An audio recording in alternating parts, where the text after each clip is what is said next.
सोचो एक फ्रूट खाते हो, आम, अमरूद या खरबूज, सीधे पेट से गिरा हुआ, मीठा, ताजा। आपको क्या पता था कि ये रात को किसी चमगादड़ ने खाया था और अपनी सलाइवा उस पर छोड़ चली गई थी। 3 दिन बाद आपको बुखार आया, 5 दिन बाद आप बात करना भूल गए, 7 दिन बाद आप कोमा में चले गए और 10 दिन बाद डॉक्टर ने हाथ खड़ा कर दिए। ये रेबीज नहीं, ये कोविड नहीं, ये है निपा वायरस। इसका मृत्यु रेट 75% है, मतलब 100 में से 75 लोग मर जाते हैं। और अभी तक इस वायरस का कोई वैक्सीन नहीं बना है। आज हम इस वायरस के बारे में पूरी गहराई तक बात करेंगे कि आप जब भी कोई फल उठाकर खाएंगे तो उसके बारे में 2 बार सोचेंगे। नमस्कार दोस्तों, आज हम बात करने वाले हैं एक ऐसी बीमारी के बारे में जो इंडिया के केरला स्टेट में लगभग कई बार आ चुका है, जिसके आने की खबर सुन के हॉस्पिटल में कई बार डर का माहौल फैल जाता है, जिसका नाम है निपा वायरस। ये वीडियो उन लोगों के लिए है जो इंडिया में रहते हैं, क्योंकि ये वायरस इंडिया में ऑलरेडी आ चुका है। कि यह केवल अवेयरनेस नहीं, सर्वाइवल नॉलेज है। सबसे पहले समझते हैं निपा वायरस आखिर है क्या। यह एक वायरस जूनोटिक वायरस है जो सबसे पहले जानवरों में होता है और फिर इंसानों में आ जाता है। इसका साइंटिफिक नाम है निपा वायरस। इसका नाम पड़ा मलेशिया के सुनगई निपा गांव से, जो 1999 में सबसे पहली बार आया था। यह 2 चीजों को टारगेट करता है, ब्रेन और लंग को, और ये कॉम्बिनेशन इतना खतरनाक होता है कि बॉडी के पास लड़ने का टाइम भी नहीं होता है। अब सुनो ये नंबर ध्यान से।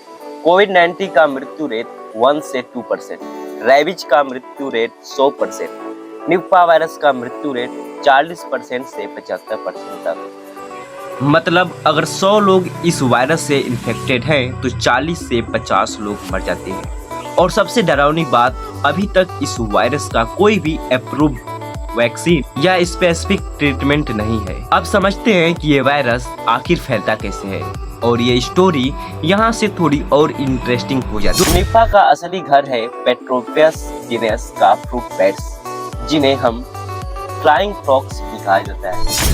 ये बड़े बड़े चमगादड़ जिनके विंग्स 1.5 मीटर तक होते हैं, ये निपा के नेचुरल रिसोर्सेस है। मतलब ये वायरस इनमें रहते हैं लेकिन इन्हें कोई नुकसान नहीं करता है।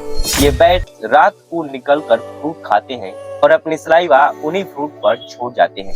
अब जब इंसान या जानवर फ्रूट को खाता है तो ये वायरस सीधे उनके बॉडी में चला जाता है। निपा के फैलने के मेन तरीके, कंटेनमेंट फ्रूट्स, बैट्स का खाया हुआ या उनसे काटे हुए फ्रूट खाना सबसे कॉमन इन सम रीजन है। इन्फेक्टेड सुअर, मलेशिया 1999 आउटडोर में सुअर ने बैट से वायरस लिया, फिर इंसानों में आया। खजूर का रस, बांग्लादेश में लोग सीधा पेट से रस निकालते हैं, बैट्स रात को उसी में पी जाते हैं। ये बहुत बड़ा रिस्क फैक्टर है। अब बात करते हैं ह्यूमन टू ह्यूमन। इंडिया के केरला आउटडोर में ये बहुत इंपॉर्टेंट रहा। एक इन्फेक्टेड इंसान से दूसरे इंसान में डायरेक्टली फैल सकता है। हॉस्पिटल ट्रांसमिशन, इन्फेक्टेड पेशेंट्स के केयर करती वक्त डॉक्टर और नर्स भी इन्फेक्टेड हुए हैं।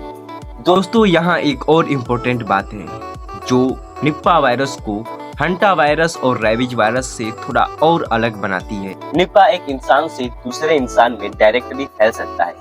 केरला 2018 आउटडोर में एक पेशेंट्स की नर्सरी कर रही नर्स भी इन्फेक्टेड हो गई। एक पेशेंट्स के फैमिली मेंबर्स भी इन्फेक्टेड हुए। यही रीजन है कि नेपाल को प्रायोरिटी पैथोजन लिस्ट में रखा है, यानी ये उन वायरस में से एक है जो फ्रूट में बड़ी पैंडेमिक कर सकता है। अब बात करते हैं लक्षण की। यहाँ निपा वायरस की एक और बड़ी पहलू सामने आती है। स्टेज 1 4 दिन से 14 दिन, कोई लक्षण नहीं, वायरस चुपचाप ब्रेन और लंग्स तक पहुँच रहा होता है। इस पीरियड में इन्फेक्टेड इंसान बिल्कुल नॉर्मल लगता है, लेकिन वायरस उसके बॉडी में तेजी से बढ़ रहा होता है। स्टेज 2 3 से 5 दिन, शुरुआत होती है लक्षण, तेज बुखार, सर दर्द, चक्कर आना, मांसपेशियों में दर्द, उल्टी आना, गले में खराश। प्रॉब्लम यही नहीं, ये लक्षण बिल्कुल फ्लू या डेंगू जैसे लगते हैं, लोग इग्नोर करते रहते हैं। स्टेज 3 2 से 4 दिन, दिमाग सुनसान होता जाता रहता है, मिर्गी आना, शब्द नहीं बोल पाना, आंखें बंद होती रहती है, इंसान की हरकत अचानक बदल जाती है, अपने घर भूल जाना, ये सब सिर्फ 24 से 48 घंटे में आ सकता है।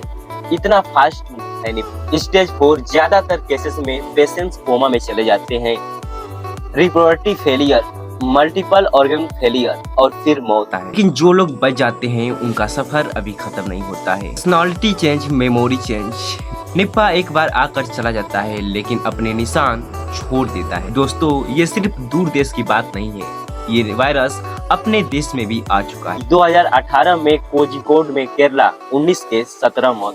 2019 में अनकुलम में केरला 1 केस 0 मौत। 2021 में कोझिकोड में केरला 1 केस 1 मौत। 2023 में कोझिकोड में केरला में 6 केस 2 मौत। 2018 का आउटडोर सबसे खतरनाक था। 19 में से 17 लोग मर गए, यानी मृत्यु रेट 89%। पूरी केरला में डर फैल गया था। स्कूल बंद, पब्लिक बंद, लोग घर से नहीं निकलते थे। एक नर्स लेनी फुदेसरी जो इन्फेक्टेड पेशेंट्स की केयर कर रही थी, वो खुद भी इन्फेक्टेड हो गई और उनका निधन हो गया। उन्हें आज भी केरला में हीरो की तरह याद किया जाता है। अब थोड़ा हिस्टोरी देखते हैं। मलेशिया 1999, पहले आउटडोर 256 केस 105 मौत। सर्व द इन्फेक्टेड पिग्स, पूरे पिग्स फार्मिंग इंडस्ट्री को तबाह करने पड़ा। सिंगापुर, मलेशिया से आया इन्फेक्टेड पिग्स के वर्कर्स इन्फेक्टेड हुए। बांग्लादेश, हर साल निपा के केस आते हैं। शोर कंटेनमेंट डेट फ्लेम से। इंडिया, 2001 से अब तक आउटडोर ऑलमोस्ट सब केरला में। बचने का तरीका, गिरे हुए या आधे खाए हुए फ्रूट्स मत खाओ, खजूर के सीधे रस मत पियो, चमगादड़ के पास मत जाओ, हाथ धोते रहो, इन्फेक्टेड इंसान से दूर रहो, बुखार प्लस हेडलेस प्लस कंफ्यूजन ये कॉम्बिनेशन दिखे तो तुरंत डॉक्टर के पास जाओ। तो दोस्तों, निपा एक ऐसा वायरस है जिसे हम रोक नहीं सकते हैं, लेकिन इसके बारे में जानकारी रखकर हम अपने और अपने परिवार की रक्षा कर सकते हैं। यदि वीडियो अच्छी लगी हो तो चैनल को सब्सक्राइब, लाइक और दोस्तों में शेयर जरूर करें। तब तक अपना ख्याल रखें और नेचर का भी नमस्कार।